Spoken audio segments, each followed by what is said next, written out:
Vrydag. Ons noem dit Goeie Vrydag, want ons weet wat dit vir ons beteken. Maar Vrydag het dankbaarheid in, maar Vrydag het ook baie hartseer in. So kom ons begin op die regte manier. Wees hier aanwesig, woord wat aan ons gegee is, sodat ons U met ons hart en siel kan hoor. Wees hier aanwesig, Here ons God, ons Vader. Wees hier aanwesig, God die Gees. Amen. Genade en vrede vir julle van God ons Vader, wat sy Seun geoffer het, en van Jesus Christus wat homself oorgegee het, en van die Heilige Gees wat homself vir ons gegee het. As die Here hier is, wil ek jou nooi en sê, kom ons begin. Ons gaan 2 teksgedeeltes lees. Die eerste gedeelte wat ons gaan lees, kom uit Hebreërs 10. So maak jou Bybel daar oop, dan lees ons Hebreërs 10 saam. Hebreërs 10 vers 14. Deur die een offer het hy die wat vir God afgesonder word, vir altyd volkome van sonde vrygemaak. Ook die Heilige Gees betuig aan ons. Eers sê hy, dit is die verbond wat ek met hulle na daardie dae sal sluit, sê die Here. Ek sal hulle my wette in die hart gee, in hulle verstand sal ek dit skrywe. Dan sê hy verder, aan hulle sondes en hulle oortredings sal ek nooit weer dink nie. Waar die sondes vergewe is geen offer daarvoor meer nodig nie. Broers, ons het dus nou deur die bloed van Jesus vrye toegang tot die heiligdom, en dit op 'n weg wat nie tussen na die lewe lei. Hierdie weg het hy vir ons gebaan deur die voorhangsel heen, dit is deur sy liggaam. En terwyl ons hom ook as groot hoofpriester oor die huis van God het, laat ons tot God nader met 'n opregte hart en met volle geloofsekerheid. Ons harte is immers gereinig van 'n skuldige gewete en ons liggame is gewas met skoon water. Laat ons styf vashou in die hoop wat ons bely, want God is getrou. Hy doen wat hy beloof het. Laat ons ook na mekaar omsien, deur mekaar aan te spoor tot liefde en goeie dade. Ons moet nie van die samekoms van die gemeente af wegbly, soos party se gewoonte is nie, maar mekaar eerder aanmoedig om daarheen te gaan, en dit des te meer, na mate julle die oordeelsdag sien naderkom. Kom ons bid gou saam. Here ons Here, ons lees hier, dat U vir ons die volle prys betaal het, dat U vir ons volkome verlos het van ons sonde, dat U ons gewetens rein gewas het, en ook ons liggame.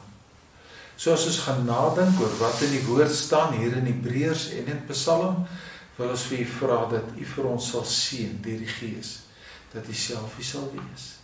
Amen. Ek gaan net nou dat ons Psalm 22 ook lees. As daar staan in Hebreërs, dan sê hy in vers 14, hy het ons volkome sonde vrygemaak. So 'n bietjie verder daar by vers 17 rond se kry onthou, dan sê hy het ons liggame gereinig en ons gewete skoon gewas. Dis soos God dit bedoel het. Hierdie dat hy ons skoon maak, is letterlik 'n geskenk wat hy vir ons kom gee. Die geskenk se naam is genade. Ons noem dit genade. En genade verander eenvoudig alles. Ek het die mooiste woorde gelees, ek wil dit weer vir jou ook lees. Boosheid rol oor al die jare en eeue voort. Boosheid rol. Maar so doen goedheid ook. Dit rol ook. Goedheid het sy eie momentum. Korrupsie sal nooit heeltemal suksesvol wees nie, want genade is sterker as sonde. Genade is soos by 'n ystersmee die aanbeeld waarop 'n hele paar hamers al opgeslaan is. Hierdie genade, dit kom ons alles in die nuwe verbond. En daarom is dit so mooi, en ons kan dit lees daar in Hebreërs, né? Hy sê dit in vers 17 en in vers 18. Het jy dit gesien daar? Aan hulle sondes en hulle oortredings sal ek nooit meer dink nie. Nooit meer dink nie. Dis God wat dit sê. En dan net om het te bevestig, te sê, waar sondes vergewe is geen offer daarvoor meer nodig nie. Jy weet, in die Ou Testament het die volk van God het hulle 'n groot versoendag gehad. Op die dag het hulle offers gebring tempel toe, en dan het die hoëpriester wat die Here aangewys het dan met 'n offer in die allerheiligste ingegaan.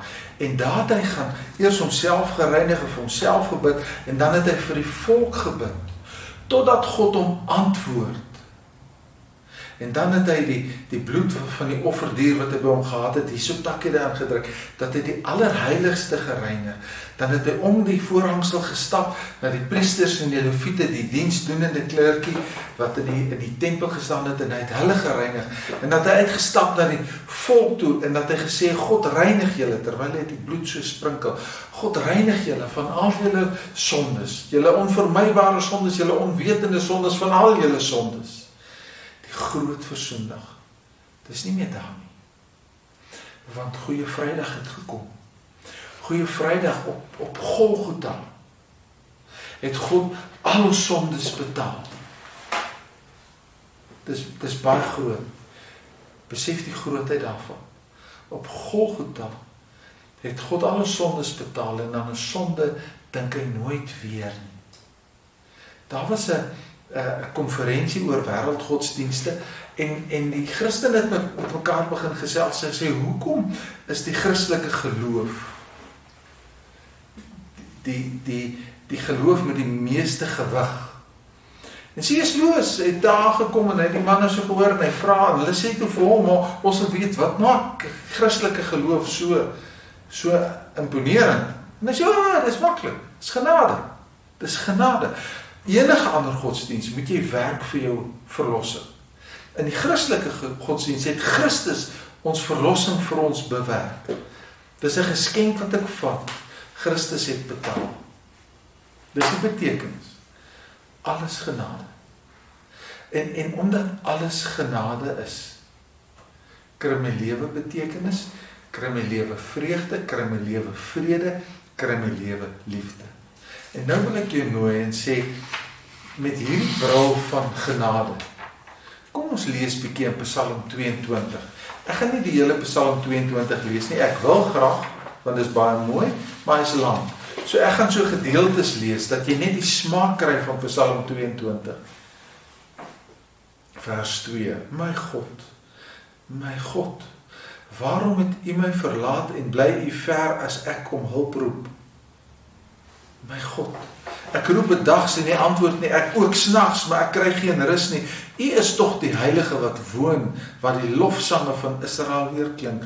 Op U het ons voorvaders vertrou, hulle het vertrou en U het hulle gered. Hulle het na U om hulp geroep en hulle is bevry. Op U het hulle vertrou en hulle is nie beskaam nie. Maar ek is 'n wurm, nie 'n mens nie. Ek word deur die mense bespot en deur die volk verag. Almal wat my sien spot my, hulle steek vir my die tong uit. Hulle knik met voldoening die kop en sê, laat dit aan die Here oor. Laat hy hom red, laat hy hom bevry. Vers 12, moet tog nie so ver van my af weg bly nie, want die nood is naby, en daar is niemand wat kan help nie. Vers 20, en U Here, moet tog nie so ver bly nie. Bron van my krag, help my tog gou, red my van die swaard, my kosbare lewe uit die mag van die honde. U het my gebed verhoor. Ek sal U eer en U naam getuig in die gemeente, in die volle vergadering prys. Julle wat die Here dien, prys hom, vereer hom, nageslag van Jakob. Die sal dan aan die volk wat nog gebore moet word, van hierdie verlossing stadig getuig. Die Here het dit gedoen. Net soms so 'n paar stukkies daaruit, is dit nie verskriklik mooi nie. Maar hy begin met hierdie ding van, is God dan weg? Is God dan weg? Eli lema sabachthani. Waar het ons dit al gehoor? Aan die kruis. Jesus het Psalm 22 se eerste deel aan die kruis geroep, my God, my God. Dit was erg hoor, dit was erg. Almal het hom verlaat. Almal het hom verwerp. God sy Vader ook. Martin Luther het vreeslik hieroor gewonder. Sy vrou vertel hoe dit in sy studeerkamer so op afgeloop het en gesê, hoe kan hy van God verlaat wees? Hoe kan hy kon dit nie reg kry nie. Maar weet jy wat? As ek meer ingaan op Luther se worsteling, dis nie nodig nie. Wat nodig is vir ons om te weet, ek en jy, dan kom tyd dat ons ook verlate voel, dat ons ook vir Psalm 22 lees, maar dan moet ons vir mekaar sê, dit wat ek voel, is nie die feite nie, die feite is, God het Jesus verlaat, sodat ons nooit deur God verlaat sal word nie. God is hier, hy hou ons vas, want hy het Jesus verwerp en gestraf. Selfs die donker in my lewe maak nie meer saak nie, maar as ek nou in die donker dink, wil ek vir jou sê, daar was 3 ure duisternis van 12 uur tot 3 uur, dat God het selfs die duisternis van ons al weggevat. As ek en jy in die donker nag is, God het selfs dit van ons weggevat. So 24/7 is God ons Immanuel, is God die Heilige Gees ons trooster, as gevolg van Golgotha, as gevolg van daai genadige geskenk, daarbo. Dit is nogal erg, daar vers 7, ek het gewonder of mense dit ooit sal kan sê, ek is vol wurms, ek is soos 'n wurm in hierdie wêreld, jy kan hy stikkendheid en gaga hoor, nee, ek is deel van die wurm wêreld. Mense maak jou so, dat jy 'n wurm is. Die bose kla jou aan, by jouself en sê vir jou, jy's 'n wurm, jy's God nie werd nie. Die belangrike wil ek nou weer sê, dit is belangrik, Jesus is soos 'n wurm hanteer, sodat ons nie. Jesus is soos 'n wurm hanteer, sodat ons nie. Die ou wat Alice in Wonderland geskryf het so 'n ander kort stukkie ook gelees van die slot, deurslot net dan hardloop die slot so rond. Vrr, vra almal vir hom, "Wat soek jy?" Dan sê hy, "Ek soek 'n sleutel om my oop te sluit." Weet jy wat? God het gesorg vir die sleutel wat ons oopgesluit het. Kan jy dit dink? Vers 10, vers 11, vers 10. U het my die eerste lewenslig laat sien, my veilig laat rus in die bors van my moeder. Van my geboorte af is ek onder u sorg. Van die begin van my lewe af is u my God. God het gesorg vir hy sleutel. Ons hoef nie rond te soek nie. Hy sorg. Hy beskerm. Hy red. So as jy weer soos wurm voel en aangekla voel, het 'n ou eendag is baie slim man het hy gesê, moenie jou oor hou dat 'n ander, die bose, dat 'n ander sy astrom daarin leegmaak nie. Om die waarheid te sê, as jy verder lees, lyk dit eerder asof hy sy voorste sitplek het. Dis baie mooi, as ons besef, aan die kruis het Jesus vers 1 aangehaal, my God, waarom het u my verlaat? Hy haal vers 1 aan, maar weet wat is vir my nog interessant en mooi, dat hy het vers 19 in vervulling laat gaan. Vers 19 sê, hulle verdeel my klere onder mekaar en trek looitjies oor my mantel. Dis wat met Jesus gebeur. As jy Markus 15 vers 24 lees, hulle het looitjies getrek, hulle het sy klere onder mekaar verdeel. 'n Jong mens, so op pad tussen kind na jong volwasse, skryf eendag in sy dagboek. Toe ek kind was, het ek agter in die kar gery. En nou besef ek, ons het agter in die kar gespeel, ons het agter in die kar beklei, ons het agter in die kar geslaap, en ek het nie 'n besorgnis van 'n moment gehad nie, want op die voorste sitplekke het pa en ma gesit, en hulle het verantwoordelikheid geneem, en gesorg dat ons veilig daar kom. Nou word ek groot, nou sit ek voor, en het ek die verantwoordelikheid.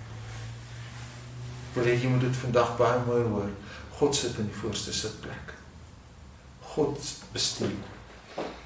In u hande gee ek my lewe oor. God in beheer. Oom, vra jong oukie, hy sit so gekruiste bene op die jetty. Nou kyk hy so oor die see uit, hy sê, oom, vir 'n visserman, oom, wat is die wind? Jong, Jy vra groot woorde. Ek weet nie wat is die wind nie, maar ek kan jou leer hoe om 'n seilboot se seile te span in die wind dat jy ver kan vaar. Wat is die Heilige Gees? Ek weet nie, maar ons kan deur gehoorsaamheid leer om ons seile te span in die wind van die Gees. Daar vers 23 tot 32, die langste gedeelte, gaan oor die vraag wat ons die meeste vra. Ons vra die meeste, waarom? Waarom gebeur slegte dinge met goeie mense? Sommige om dan die stenie van agter elke man aan te haal. Waarom suffer ek nou so? Swaar en seer. Waarom is daar swaar en seer in my lewe? As jy vers 22 lees, dan sien jy, die digter doen 'n baie interessante ding. Hy draai van hierdie waarom af weg, en hy sê, daar is 'n wie.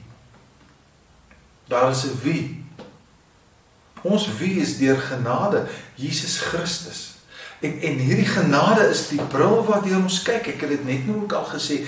Genade is dit wat God vir ons kom gee het. Genade is dit wat vir ons vryheid bring. So draai weg van die waaroms af, want die waarom het nie 'n antwoord nie. Maar die wie het 'n antwoord. Psalm 23, al gaan ek dan deur die donkerste diepstes. U is by my, u is my wie.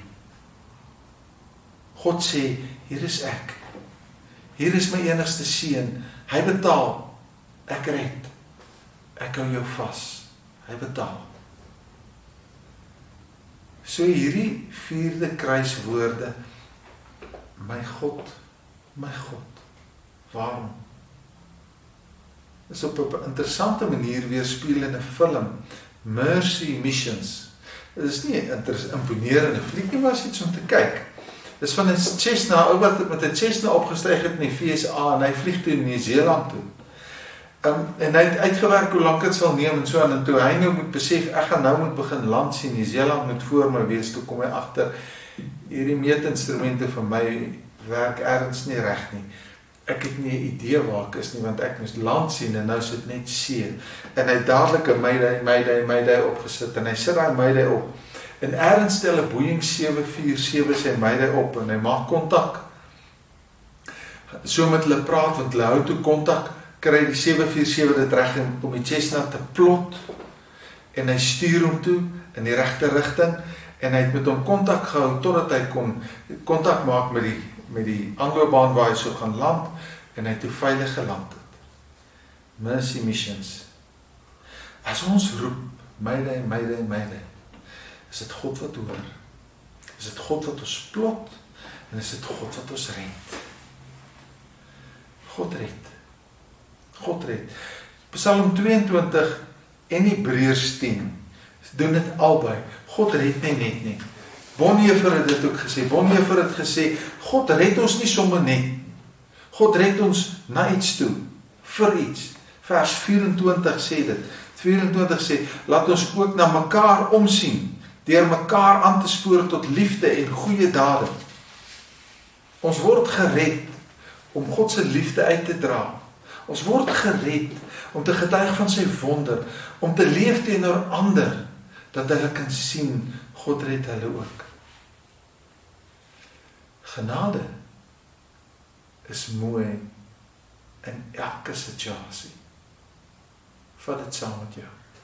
Genade is mooi in elke situasie. Here, nou bid ons, dat die genade op ons sal wees. Die diepte van u liefde, die diepte van u lyding. Die krasheid van u pyn, die gewig van u seer. Ons dank u daarvoor. Amen. Ons eindig nou af.